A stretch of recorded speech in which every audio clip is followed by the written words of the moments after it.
The Kansas lawmaker wants more access to alternative treatments that don't have the backing of most medical experts. Lawmakers in Kansas and more than a dozen other states have introduced bills prescribing how doctors and pharmacists can practice and what their licensing boards can investigate. Well, tonight, anchor Caitlin Canute takes to issue 360, talking with people with multiple perspectives so you can make up your own mind.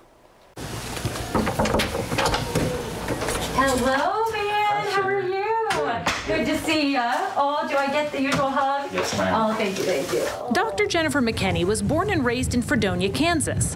When it comes to turning to doctors you know for medical advice, she's practically the poster child in this small town. Considering she not only practices medicine here, she's following in the footsteps of her physician father. She says she loves her patients, many she's known her whole life, which is why she says she won't prescribe ivermectin or hydroxychloroquine to treat COVID-19. I need to know that what I do does no harm first to the patient, and I need the data and research just like I've done for the last decade of treating patients. She points to research that shows these medications are ineffective in treating COVID, noting they can also cause serious side effects. So why is this subject even up for debate? In March, a bill passed in the Kansas Senate that would prevent pharmacists from refusing to fill prescriptions for ivermectin and hydroxychloroquine for COVID-19. That bill would also prevent the Board of Healing Arts from investigating doctors for prescribing these treatments for COVID. We're taking this topic 360, hearing from a concerned pharmacist, doctors who have different thoughts on the treatment, a health ethics expert, and the state senator behind the bill. First, doctors say you have to look at the timing of this debate, which coincides with misinformation spread during the pandemic.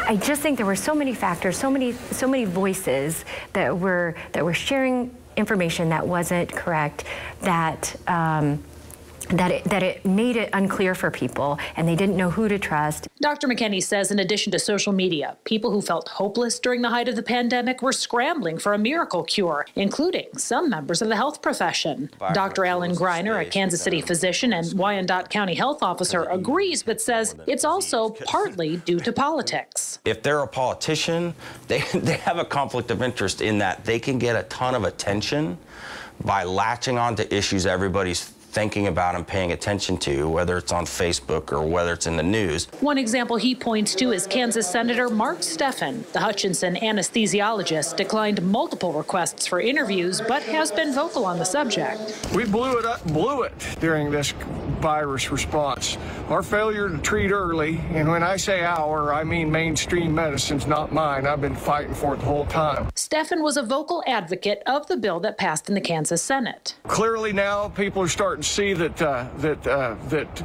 early treatment's the key, and it's unfortunate that we had this woke crowd of liberals selling their propaganda at the expense of people's lives. However, Dr. Greiner says there's no propaganda, just evidence-based data, and he questions Steffen's motives, considering, according to the Kansas Reflector, Steffen has publicly stated he's being investigated by the board for prescribing ivermectin and hydroxychloroquine for COVID-19. The Kansas House of Representatives adjourned for the session without voting on the bill, although it could be reintroduced next year. And should it resurface, the topic is not as split down party lines as some might expect. And let's be honest. Dr. John Epley of Atchison is a Republican state representative. He's also been practicing family medicine for 41 years. When it comes to ivermectin, he will reluctantly prescribe it, but only if he can't first dissuade his patients. I stand with probably the majority of physicians and pharmacists that feel like this is probably a marginal treatment at best.